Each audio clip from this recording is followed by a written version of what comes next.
Assalamualaikum warahmatullahi wabarakatuh. Berjumpa lagi ya dengan saya di channel ini. Apa kabar semuanya? Semoga selalu sehat, dilancarkan rezekinya, dimudahkan segala urusannya ya. Amin. Nah, di kesempatan video kali ini saya akan berbagi informasi terbaru bagi keluarga penerima manfaat KPM PKH dan BPNT.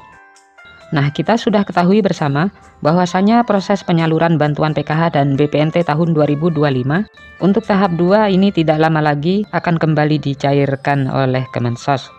Para KPM PKH dan BPNT yang masih menunggu-nunggu pencairan untuk tahap 2 di tahun 2025 ini harus mengetahui informasi ini. Dan ini terkait jadwal terupdate penyaluran bantuan PKH dan BPNT tahap 2 yang harus diketahui oleh semua KPM. Kira-kira mulai kapan uang PKH dan BPNT tahap 2 akan kembali dicairkan?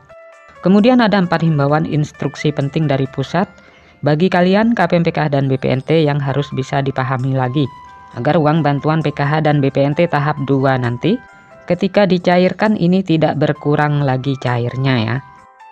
Dan berikut kabar terbaru informasi terkait jadwal pencairan PKH tahap 2 dan BPNT tahap 2 tahun 2025.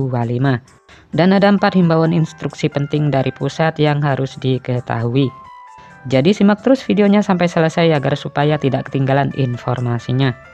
Nah, untuk informasi yang pertama yang perlu diketahui bagi kalian para KPM PKH dan BPNT yang kemarin sudah cair bantuannya di tahap 1 lancar cair.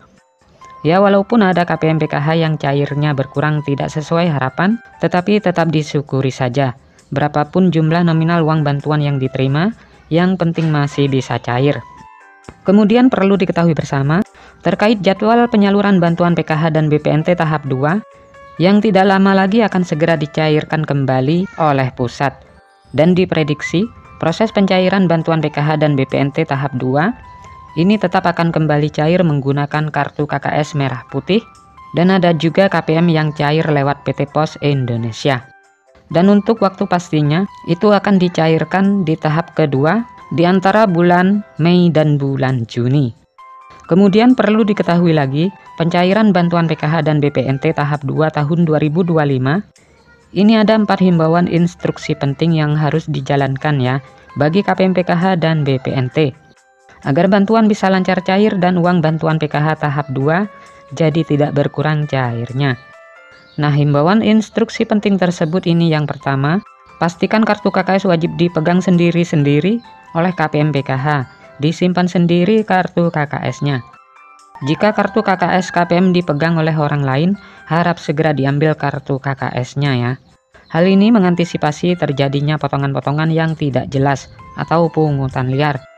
Dan hal ini tentu merugikan penerima manfaat PKH ya, agar supaya tepat sasaran dan tidak disalahgunakan. Kemudian instruksi yang kedua, pastikan KPM PKH dan BPNT pada saat pencairan bantuan tahap 2 nanti, ini menerima bantuan PKH maupun BPNT secara utuh ya, tidak ada potongan-potongan. Dan KPM PKH ini juga harus mandiri mengambil uang bantuan sendiri ya. Kemudian himbauan yang ketiga, yang wajib diketahui, ini adalah bantuan PKH dan BPNT dipastikan tidak untuk membeli rokok ataupun untuk membeli barang-barang yang bukan kebutuhan pokok. Kemudian himbauan yang keempat, sebelum pencairan di tahap 2, bantuan PKH ini boleh untuk membeli kebutuhan sekolah ya, seperti untuk membeli buku dan alat tulis ataupun untuk membayar SPP dan juga untuk membeli seragam. Dan ini bagi KPM yang ada komponen anak sekolahnya. Dan bantuan PKH juga dipastikan untuk membeli bahan kebutuhan pokok yang bermanfaat, seperti beras, buah-buahan, dan sayur-sayuran. Dan bantuan PKH ini juga bisa atau boleh digunakan untuk berobat bagi kategori lansia yang memerlukan untuk mengecek kesehatannya. Semoga ini bermanfaat. Sampai ketemu di informasi-informasi selanjutnya. Assalamualaikum warahmatullahi wabarakatuh.